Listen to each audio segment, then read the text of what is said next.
JIC Bugrasi की virtual class में आप सभी का स्वागत है।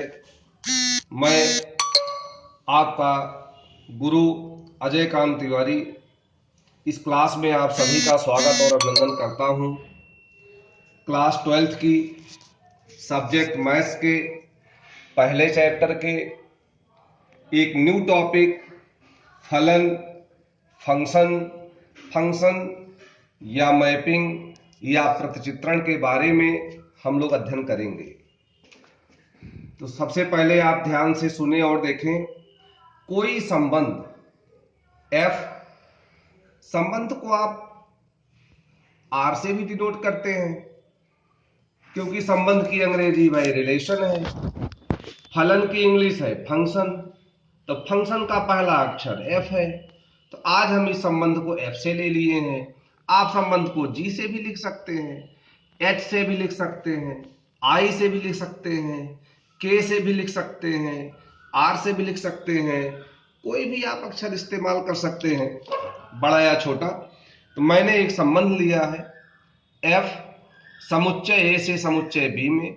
यही संबंध फलन कहलाएगा यदि दो शर्तों को ये संतुष्ट करे। पहली शर्त क्या है? समुच्चय A में जितने भी अवयव हैं सबका संबंध समुच्चय B के किसी न किसी अवयव से अवश्य होना चाहिए। और दूसरी शर्त क्या है? जो संबंध आप कंडीशन 1 में देखा कि समुच्चय A के प्रत्येक अवयव का संबंध समुच्चय B के किसी न किसी अवयव से अवश्य हो, वह संबंध कैसा होना चाहिए? अद्वितीय होना चाहिए। अर्थात समुच्चय A के किसी भी एक अवयव का संबंध समुच्चय B के दो या दो से अधिक अवयव से ना हो। अगर हम कहें कि 1 का संबंध A से है, फिर कोई कहे 1 का संबंध B से भी है, तो देखो 1 A पर भी गया 1 B पर भी गया, तो 1 का संबंध अद्वितीय नहीं है। ये बात नहीं होनी चाहिए। समुच्चय A के प्रत्येक अवयव का संबंध समुच्चय B के किसी न किसी अवयव से अवश्य हो, और वह संबंध कैसा हो? अद्वितीय हो। तब आप उसे कहेंगे फलन। जैसे निम्न उदाहरणों के द्वारा हम लोग समझते हैं। मैंने एक समुच्चय लिया है A, बिन आरक के द्वारा आप वृत्त के रूप में निरूपित कर सकते हैं। एक समुच्चय लिया है B, A में अवयव है 1 2 3 4, B में अवयव है P Q R। एक हमने संबंध परिभाषित किया है F। 1 का संबंध P से है, 2 का संबंध Q से है, 3 का संबंध R से है। मुझे चेक करके बताना है कि क्या ये फलन है।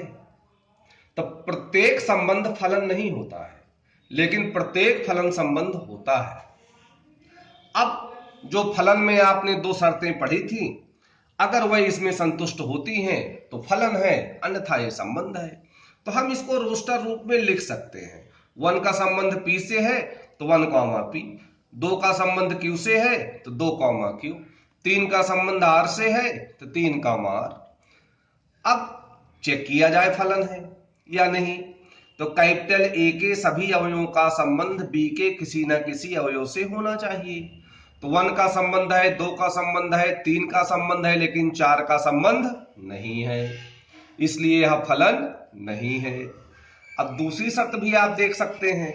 जब पहली शर्त ही संतुष्ट नहीं हुई तो दूसरे की हमें कोई जरूरत नहीं। वैसे सीखने के लिए आप देख सकते हैं कि 1 P पर गया है तो 1 और कहीं नहीं गया, 2 P Q पर गया है तो 2 और किसी से नहीं संबंधित है, 3 R पर गया है तो 3 और किसी संबंधित नहीं है। बेशक 1 का संबंध, 2 का संबंध, 3 का संबंध अद्वितीय है, लेकिन 4 का संबंध किसी भी अवयव से नहीं है, इसलिए यह फलन नहीं है। सेकंड उदाहरण देखते हैं। हमने फलन नहीं लिया है, संबंध लिया है F समुच्चय A से B में। A में हमने 3 अवयव माना है 1 2 3, B में 4 अवयव ले लिया है A B C D। तीर के माध्यम से हमने दिखाया है 1 goes to A, 2 goes to A, 3 goes to D। Check किया जाए ये फलन है कि नहीं। तो रोस्टर विधि में आप लिख सकते हैं इसको 1, A, 2, A, 3, D। देखें ए के सभी अवयवों का संबंध बी के किसी न किसी अवयव से है या नहीं है?